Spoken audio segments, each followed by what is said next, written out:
They thought the old violinist had disappeared long before he died. Not from the house, but from himself. His family stopped asking him to play. The violin stayed in the corner, buried under dust, while he forgot names, faces, even the sound of his own laughter. Then they brought home a retired search and rescue dog, old, grieving, and nearly broken after losing the handler who had been its whole world. At first, nothing changed. The man didn't notice the dog. The dog didn't trust the man. Two silent lives sat in the same room, both waiting for a reason to stay. Then, one evening, the old man hummed a melody no one had heard in years. The dog lifted its head, dragged the dusty violin case to his feet, and waited. Because somehow, it had found the one memory Alzheimer's had not yet taken. Before we begin, share the city you're watching from. We'd love to hear from you. And if this kind of story speaks to you, don't forget to subscribe and be part of the journey. Now, let's get into it. The afternoon was grey and airless, and the old house seemed to hold its breath around every sound. Arthur Bell had once filled that house with music. At 79, he was still a tall man, though age had bent his back slightly and narrowed his shoulders beneath his old wool cardigan. His skin was pale and thin, marked by liver spots, and his white hair clung in a soft ring around his scalp. A faint grey shadow often covered his jaw, because some mornings he forgot whether he had already shaved. In old photographs, Arthur looked almost severe, sharp blue eyes, straight posture, long, elegant fingers, and the quiet pride of a man who had stood under concert lights while hundreds of people held their breath for his violin. But the man in the chair by the window no longer looked like someone who could command a room. He looked like someone listening for a voice inside himself that had stopped answering. Alzheimer's had not taken Arthur all at once. It had stolen him in small, humiliating pieces. First, he forgot appointments. Then he forgot where he had placed his watch, his glasses, his shoes. Soon he began calling his daughter by his dead wife's name. Some days, he stared at Lydia Bell as if she were a polite stranger who had wandered into his house and begun touching his things. Lydia was 46, medium height, with tired brown hair usually tied into a loose knot, and a practical face softened by years of worry. She had her father's blue eyes, but not his silence. Her hands were always moving, folding blankets, checking medicine, wiping counters, straightening rooms that would be messy again within the hour. She loved him with the exhausted patience of someone who had already mourned parts of him while he was still alive. The worst part was not the forgetting. It was the anger that came after it.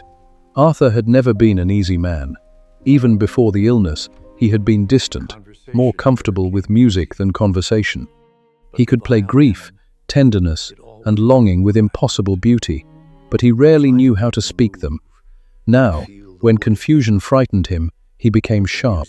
He accused Lydia of hiding his belongings. He told her to leave a house she had grown up in. Then, minutes later, shame would pass across his face like a shadow, though he could not always remember what he had done wrong. In the corner of the sitting room sat the violin. Its black case was covered with a patient layer of dust. Lydia had not opened it in nearly 2 years. As a child, she used to fall asleep on the rug while Arthur practiced beside the window, the bow moving like breath, the room trembling with music.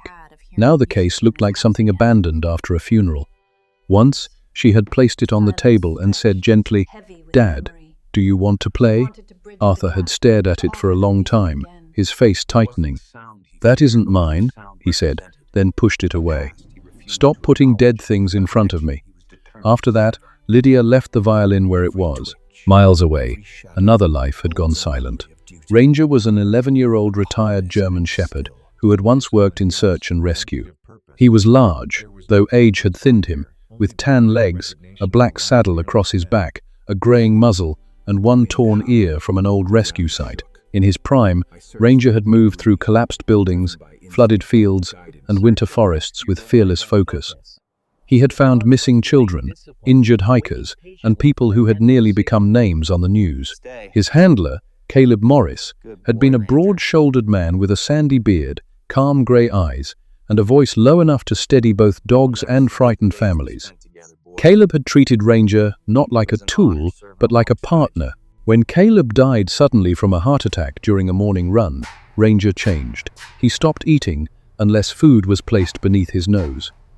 He ignored commands, toys, and the other handlers who tried to reach him. He lay in his kennel with his head between his paws, waiting for footsteps that would never return.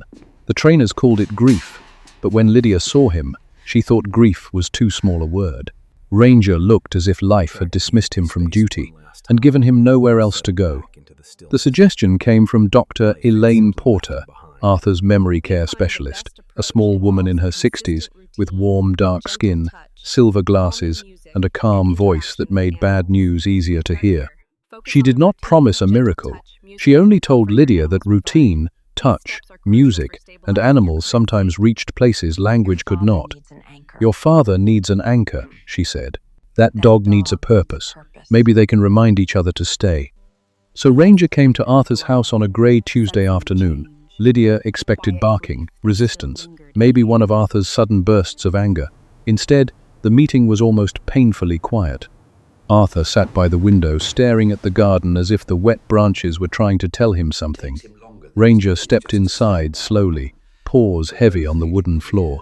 He glanced once at Arthur, then lowered himself near the cold fireplace. Arthur did not ask the dog's name. Ranger did not lift his head again. For 3 days, they shared the same room without truly meeting. Arthur forgot the dog was there. Ranger refused to care that Arthur existed. Lydia filled bowls, opened curtains, spoke softly, and pretended not to feel defeated. The house, which she had hoped might wake with the arrival of another living soul, seemed only to grow quieter. And in the corner, beneath its dust, the violin remained untouched. For the first week, Ranger's presence did not make the house feel warmer. It only gave the silence another body. Arthur Bell remained in his chair by the window, wrapped in his brown cardigan, his long fingers resting on the armrests, as if they had forgotten they once belonged to music. Ranger stayed near the cold fireplace, his grey muzzle pressed to his paws, one torn ear twitching only when the floor creaked or a car passed outside. They were close enough to hear each other breathe, but neither crossed the narrow space between them. Lydia watched from the kitchen doorway each morning, trying not to feel defeated. She had not expected a miracle, but she had hoped for something small, a lifted head, a curious glance, any sign that two lonely lives might recognize each other. Instead, Arthur forgot the dog was there, and Ranger behaved as if being noticed no longer mattered. On the 4th morning, Arthur nearly tripped over him. His slipper brushed Ranger's side, and the old dog barely moved. Arthur froze, startled by the dark shape at his feet. Confusion crossed his face first, then anger, because anger was easier than fear. "Who put that thing there?" he snapped. Lydia hurried in, wiping her hands on a dish towel. "Dad, that's Ranger. He lives here now." Arthur stared at her as if she had spoken nonsense. "Dogs don't live in sitting rooms," he muttered. "They belong outside." Ranger did not growl, whine, or look offended. He only dragged himself a little closer to the hearth, his old bones moving with tired obedience. Somehow, that quiet surrender hurt Lydia more than if he had barked. That afternoon, Lydia's younger brother, Michael Bell, came by after work. Michael was 42, broad-shouldered, with close-cut dark hair, a square jaw, and a short beard that made him look sterner than he was. He worked as an insurance adjuster and had developed the careful manner of a man trained to measure damage before believing anything could be repaired. Their mother's long illness years earlier had made him afraid of slow suffering, and Arthur's decline had sharpened that fear into impatience. He stood in the sitting room, looking from his father to the motionless dog. "Lyd," he said quietly, "this isn't working." Arthur stared out the window, unaware they were discussing him. Ranger's eyes were open but dull. "It's only been a few days," Lydia said. Michael sighed. "The dog barely eats. Dad keeps forgetting he exists. You're caring for 2 broken lives now." Lydia wanted to argue, but part of her feared he was right. That evening she placed Ranger's food near the fireplace and sat beside him. "Come on, old boy," she whispered. "Just a little." Ranger sniffed the food, then turned away. Arthur, silent for almost an hour, suddenly said, "He won't eat if you crowd him." Lydia looked up. Her father had not turned from the window. "What did you say?" she asked softly. Arthur frowned, as if embarrassed by his own voice. "Animals don't like pity," he said. People either. Then the thought vanished from his face. Lydia slowly moved the bowl farther back and left the room. 10 minutes later, when no one watched too closely, Ranger lifted his head and ate 3 dry mouthfuls. It was not a breakthrough. It was hardly anything, but Lydia remembered it. Over the next few days, small accidents began to gather. Arthur still forgot Ranger's name. Sometimes he called him that dog, sometimes the police animal, once the black-backed fellow. He still became irritated when Ranger blocked the hallway or when the water bowl caught sunlight and threw it across the floor. Yet there were moments when Arthur's body seemed to remember kindness, even when his mind could not explain it. One morning, Lydia found a second bowl of water beside Ranger's usual one. Arthur denied placing it there. "Why would I do that?" he asked sharply. But the bowl was one of his own cereal bowls, and the water inside it was fresh. Another afternoon, when rain tapped against the windows, Arthur shuffled into the sitting room with an old blanket in his hands.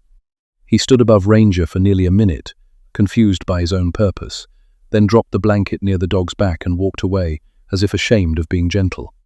Ranger noticed more than he showed. His eyes followed Arthur whenever the old man stood. When Arthur wandered from room to room searching for things he had already put down, Ranger lifted his head. When Arthur's breathing changed before one of his angry spells, Ranger's ears moved. He still did not wag his tail or seek touch, but he watched with the trained patience of an animal built to wait inside danger. One night, Lydia found Arthur in the pantry, barefoot and trembling, unable to remember why he had opened every cupboard. Before she reached him, Ranger was already in the doorway, standing unsteadily, blocking Arthur from stepping onto a broken glass jar he had knocked down. Arthur looked at him with irritation, then confusion, then something softer. "Move!" he whispered. Ranger did not move. Arthur lowered his hand without thinking, his fingers hovering over the dog's grey head. He did not pet him, not yet, but he did not pull away either. By the end of the second week, the house had not healed. Arthur was still lost more often than found. Ranger still ate too little and slept too much. Michael still believed Lydia had taken on more than she could carry. But the silence between the old man and the old dog had changed. It was no longer empty. Arthur could forget Ranger 5 times in one day, yet still leave water where he could reach it. Ranger could refuse every command, yet still rise when Arthur wandered too close to danger. Neither of them understood what was beginning. Perhaps that was why it mattered. They were not choosing each other with clear minds or brave words. They were simply learning, in the smallest possible ways, to remain. The change began on a late afternoon, when thin golden light slipped through the sitting room window and turned the dust in the air into something almost alive.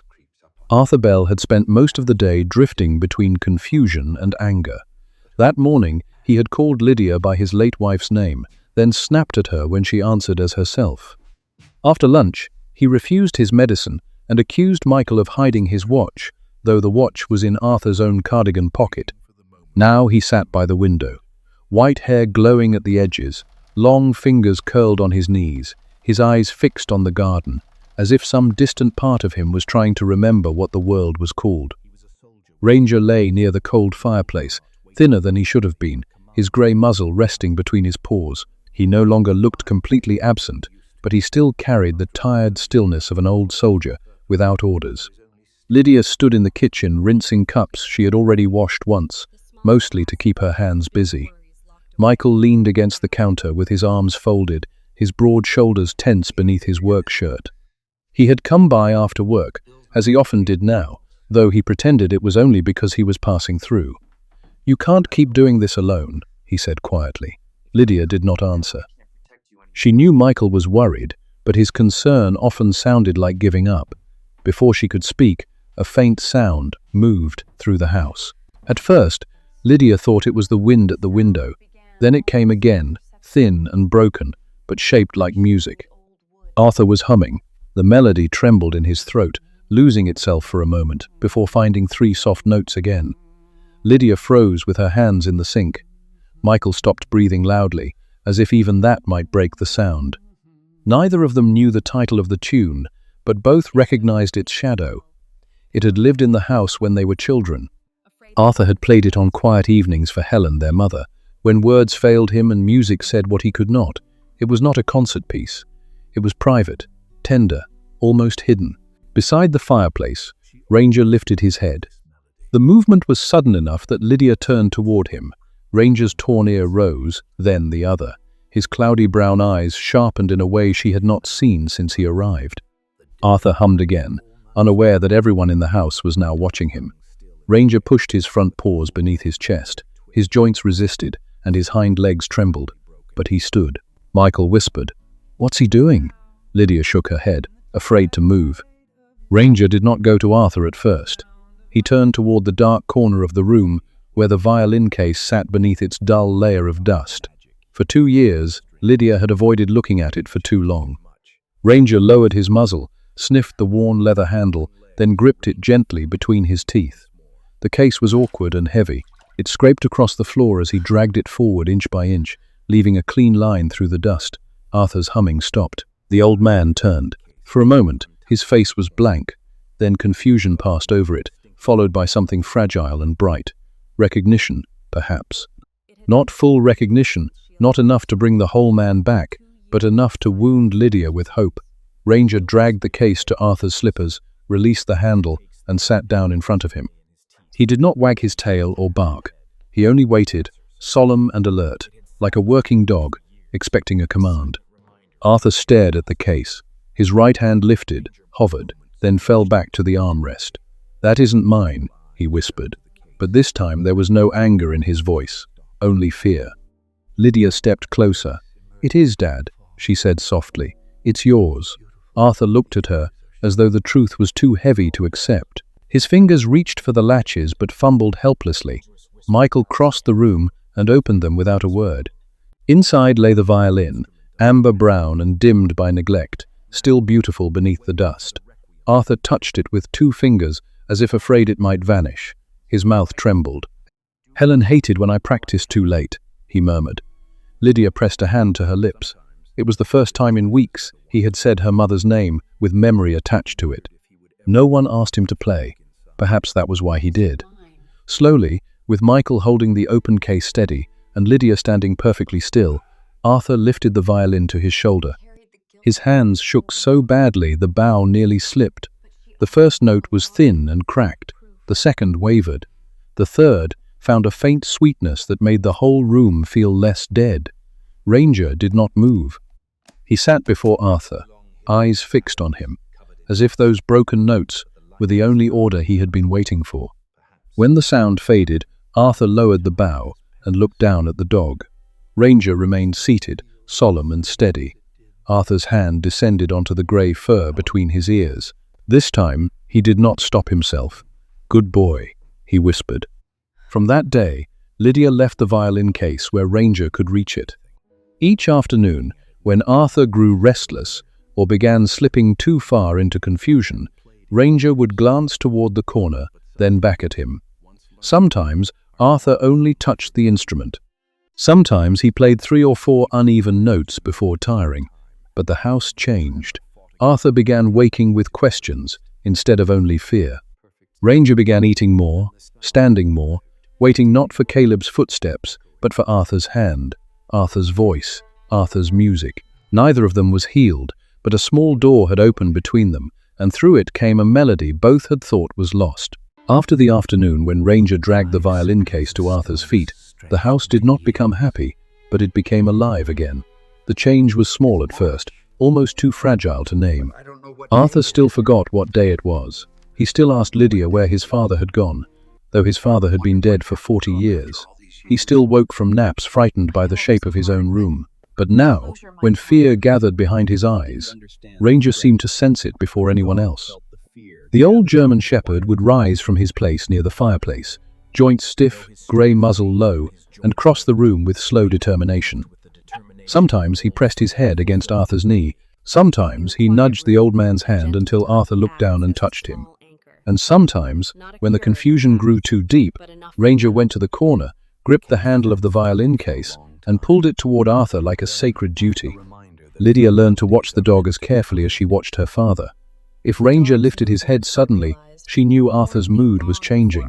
If Ranger stood beside Arthur's chair, she knew the old man was drifting somewhere dangerous inside himself. There were mornings when Arthur forgot breakfast minutes after eating it, but when Lydia placed the violin in his lap, his hands found the curve of the wood with a strange, aching familiarity.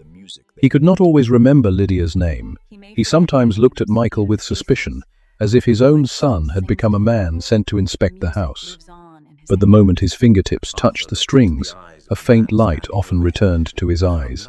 It never lasted long, sometimes only 5 seconds, sometimes half a minute.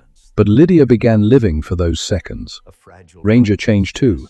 His ribs no longer showed as sharply beneath his coat. He began finishing half his meals, then most of them. His tail still rarely wagged, but it no longer hung like something forgotten. Every afternoon, when the light shifted across the sitting room floor, he positioned himself at Arthur's feet and waited. To anyone else, it might have looked like a dog listening to music. Lydia knew it was more than that. Ranger was working again. The melodies had become his new commands. Arthur's trembling bow was no longer just music. It was a signal that told Ranger where to sit, when to stay, when to watch, when to bring the old man back from wherever the disease tried to take him. Michael noticed the difference despite himself. He still worried. He still came by with folded arms and practical questions about locks, medication schedules, and whether Lydia needed help arranging full-time care. But he no longer said Ranger was a mistake. One evening he stood in the doorway while Arthur played 4 broken notes from the old private melody he had once played for Helen. Ranger lay beneath the chair, eyes half closed but alert. Arthur finished, looked down at the dog, and whispered, "Again tomorrow." Michael turned his face away quickly, but not before Lydia saw his jaw tighten. For once, he did not hide his grief behind sarcasm. Still, the illness kept moving. It did not respect music. It did not pause because a dog had found a purpose. By late autumn, Arthur's clear moments grew shorter. Some days, he forgot how to hold the bow. Some days, he lifted the violin backward and became furious when the sound would not come. Once, he shouted at Ranger for touching the case, then wept 10 minutes later because he thought the dog had abandoned him. Lydia began sleeping lightly, waking at every floorboard creak. She installed a small bell on the back door and placed notes around the house in large dark letters. "Lydia is your daughter. You are home. Ranger is your dog. The violin is safe." For a while, the notes helped. Arthur would stand before them, lips moving as he read, embarrassed but calmer. Ranger often stood beside him, shoulder pressed against his leg, as if the dog too were reading the words and memorizing his post. But the disease found ways around paper. One cold evening, rain began before sunset, tapping first softly against the windows, then harder, until the garden blurred into grey streaks. Arthur had been restless all day. He refused dinner, asked for Helen 3 times, and accused Lydia of keeping him from a concert he believed was scheduled that night. "They're waiting," he said, his voice shaking with urgency. "I'll be late." Lydia tried to soothe him. Michael, who had stopped by with groceries, helped guide him back to the sitting room. Ranger stood between Arthur and the hallway, not blocking him harshly, only waiting, ears forward. For a moment, it worked. Lydia opened the violin case and placed the instrument in Arthur's hands. His anger weakened. He touched the strings and drew one faint, uneven note. Ranger lowered himself at his feet. The room seemed to settle. Michael whispered that he would check the back door before leaving. Lydia went to warm tea that Arthur would probably forget to drink. Then thunder rolled over the house. Arthur flinched violently. The violin slipped from his shoulder but did not fall. His face emptied, then filled with terror. "Helen," he whispered. "The station," she said she'd wait at the station. Lydia turned from the stove, but Arthur was already standing. Ranger rose too, pressing close, trying to slow him. Arthur clutched the violin case with sudden strength, not the instrument, but the whole case, as if it were luggage for a journey he had to make. Lydia called his name. Michael hurried from the hall. For one chaotic minute, everything seemed to happen at once. The bell at the back door rang, Ranger barked for the first time since coming to the house, and rain swept cold across the kitchen floor. By the time Lydia reached the doorway, Arthur was gone. The back door stood open to the storm. The garden path was dark, shining with rain. Ranger stood at the threshold, trembling, his nose lifted into the wet air, while Lydia gripped the doorframe and felt the old fear become something sharper. Arthur had vanished into the rain, carrying the violin case with him. The back door stood open to the storm, and for one frozen second, Lydia Bell could not move. Cold rain swept across the kitchen tiles, the small bell on the door still trembling, while Michael pushed past her into the yard without closing his coat. "Dad!" he shouted. His voice vanished into the wind. Lydia followed, her breath breaking, and Ranger stood at the threshold beside her, soaked before he had even stepped outside. The old German shepherd lifted his grey muzzle into the rain, ribs rising beneath his wet coat, as if the storm carried a message only he could read. Arthur had been gone only minutes, but the night already felt too large. Somewhere beyond the garden, the road, and the forgotten edge of town, a 79-year-old man with Alzheimer's was walking into the dark, with a violin case in his hands. They searched the nearest places first. Michael ran to the lane, the neighbor's porch, the small bus stop at the corner. Lydia crossed the garden path and called Arthur's name until her throat burned. Rain thickened, turning windows and streetlights into blurred yellow stains. Arthur was nowhere. 10 minutes became 20. Michael called the police, then doctor. Elaine Porter, whose calm voice on speaker sounded impossibly steady against the storm. "Think about what he believed tonight," she said. "People with memory loss often walk toward a place that still exists in their past." Where did he think he was going? Lydia closed her eyes and heard Arthur again. "Helen, the station." She said she'd wait at the station. Her eyes flew open. "The old train station," she whispered. Michael stared at her, rain dripping from his beard. The abandoned station was on the far side of town, a brick building with boarded windows and a sagging awning. Arthur and Helen had met there decades ago after one of his first performances. "That's too far," Michael said. But his certainty faded when Ranger moved. The dog had been circling the path, nose low, ignoring the voices around him. Now he stopped at the corner of the lane, body suddenly firm, ears forward, waiting. For the first time since Caleb's death, Ranger looked less like an old dog and more like a working one. Michael swallowed. Maybe not. Ranger led them through the rain in short, stubborn bursts. He moved slower than he must have in his prime. But there was no confusion in him now. He sniffed the ground, lifted his head, corrected direction, and moved again. Water streamed from his torn ear and down his black and tan back. Twice his hind legs slipped on the wet pavement, and twice he recovered with quiet dignity. Lydia stayed close, terrified he might collapse, but Ranger did not stop. Michael brought the truck as far as the muddy station road, then they continued on foot. The old building rose out of the rain like a ruin remembered by accident.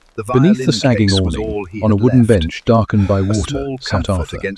He was soaked through, his cardigan heavy, his white hair plastered to his head. The violin case was clutched against his chest, like something he had rescued from a fire. Lydia rushed forward, then stopped when he looked at her with blank alarm. He did not know her. His blue eyes were wide, frightened, and empty of recognition. "Sir," he said weakly, looking past her toward Michael. "I'm waiting. My wife is coming." Lydia covered her mouth. Michael knelt carefully in front of him. "Dad, it's Michael. We're taking you home." Arthur pulled the case tighter to his body and turned away, trembling. To him, they were strangers trying to take the last certain thing he had. Then Ranger stepped under the awning. He did not bark or rush. He crossed the cracked platform slowly, rain dripping from his coat, and lowered himself beside Arthur's legs with a heavy, aching movement. Then he leaned his head against Arthur's knee and gave one low, broken whine. Arthur looked down. Something in his face loosened. Not full memory, not safety, but a pause in the terror. Ranger rested there, still and patient, just as he had done in the sitting room whenever Arthur drifted too far away. Arthur's fingers found the latches of the violin case. Slowly, he opened it. Lydia and Michael stayed silent. Inside, the old violin gleamed faintly in the grey station light. Arthur lifted it with shaking hands and brought it to his shoulder.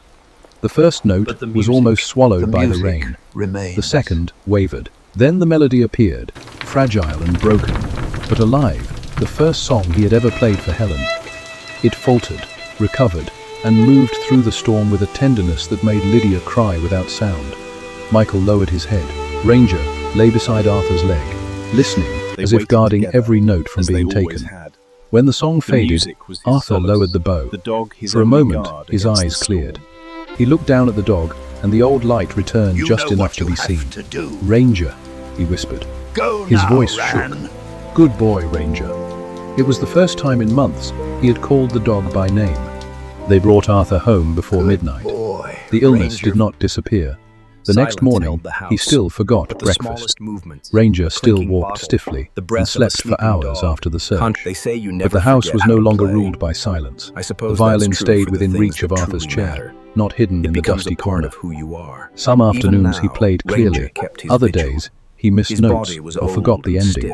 Ranger always lay at his feet, head across Arthur's slippers like a soldier guarding a final post. And when the late sunlight entered the room, Lydia would watch them together, the old man playing at the edge of memory, the old dog listening with lifelong devotion. Arthur might forget names, days, and faces, but when the violin sang, he still remembered love. And Ranger, after a lifetime of finding the lost, had finally found the one soul who needed him to stay.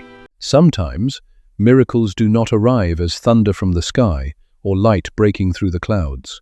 Sometimes, a miracle comes quietly through an old dog who refuses to give up, through a forgotten melody, through one trembling hand reaching for what the heart still remembers. Arthur could not defeat Alzheimer's. Ranger could not become young again. But God did not need to erase their pain to show His grace. He simply placed two broken lives beside each other and allowed them to be